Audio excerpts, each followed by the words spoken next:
নমস্কার, কেমন আছেন সবাই? শুভ নববর্ষ জানিয়ে আমার নতুন ব্লগে আপনাদের সবাইকে স্বাগত জানাই। এত সব কিছু করে ইংরাজি নববর্ষ যেমন বরণ করে নিই, বাংলা নববর্ষ নেব না?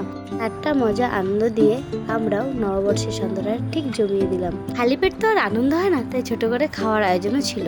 যা ভাবা তাই কাজ, ময়দাটা ভালো করে মেখে নিলাম। অনেকটা ময়দা তো, তাই বৌদি একা বাড়েনি, ভাইও একটু সাহায্য করছিল, কাকি একটু সবজি কেটে হেল্প করছিল। আমরা আমাদের রান্নার তোড়জোড় শুরু করে দিলাম। বড় ব্যাগে কি নিয়েছো? কত পনির আনছো এত বড় ব্যাগটা? পনিরটা ভাবলাম আমিই কাটি, কিন্তু কাটতে বসে যা অবস্থা করলাম, সেই দেখে ভাই বলছে সর আমিই কেটে দিই।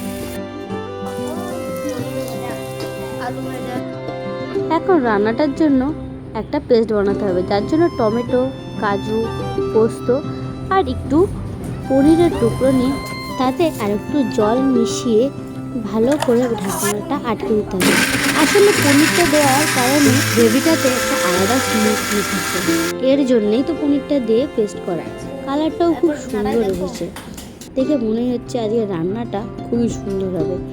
এরপর একটি আলাদা পেস্ট করে নিতে হবে। তাতে কি কি দিয়েছে? আছে বৌদি? আদা আছে, শুকনো লঙ্কা আছে আর জিরে আছে।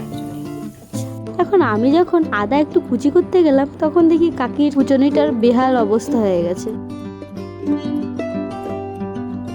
রান্নার ওখান থেকে বাইরে সরে দেখি হালকা তার ক্যালেন্ডার ঘড়ি পেঁচানো হচ্ছে। সেখানে আমাদের বড় কাজ করছিল, তা আমাদের কুটুস বুড়ি সব নিজের হাতে দায়িত্ব তুলে নিয়েছে।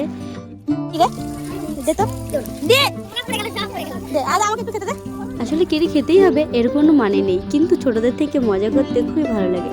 বড় হলে এদের এইগুলোই মনে থাকবে যে আমার সাথে এরা এরকম করেছিল। তারপর রান্নাঘরে এসে দেখি রান্নার কাজ অনেকটা এগিয়ে গেছে, পরোটার জন্য বেলাবেলি চালু হয়ে গেছে। আমিও পরোটা ভাজবো বলে একটা আলাদা বাটিতে তেল নিয়ে প্যানের উপর ভালো করে ব্রাশ করে নিলাম। তারপরে যখন পরোটা দিয়ে একটুখানি শেপ দের মতো উল্টাতে গেলাম, তখন দেখছি না, হচ্ছে না। তাই চিরাচরিত আমাদের খুন্তি এসে আমাকে বাঁচিয়ে নিল পরোটাকে উল্টাতে। তারপরে আমরা সব সুন্দর করে সাজিয়ে নিয়ে সবাই একসাথে খেতে বসে পড়লাম। অল্প আয়োজনেও আমাদের নববর্ষের সন্ধ্যাটা বেশ ভালোই কাটলো। এখন খাওয়া দাওয়া শেষ করে বাড়ি যাওয়ার সময় যে যার বাড়ি চলে গেছে। চলো আমি চাই টাটা। ব্লগটা কেমন লাগলো বলো।